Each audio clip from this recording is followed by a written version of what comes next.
গতকাল আর্জি করে নির্যাতিতার পরিবারের তরফ থেকে নির্যাতিতার বাবা এবং মা পুলিশের বিরুদ্ধে বিস্ফোরক অভিযোগ করেন। পুলিশের নিষ্ক্রিয়তার অভিযোগ আনেন বাবা এবং মা।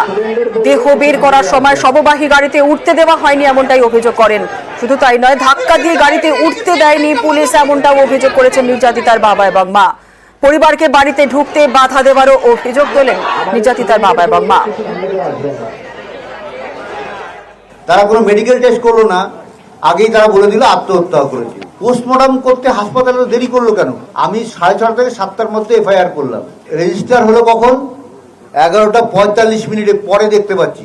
এখানে এত ডাক্তার থাকা সত্ত্বেও, এত কিছু জানার পরেও পুলিশ একটা আনন্যাচারাল ডেথ কেস করলো। কি কারণে?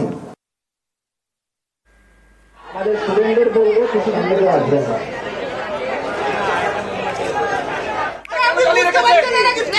বন্ধ করে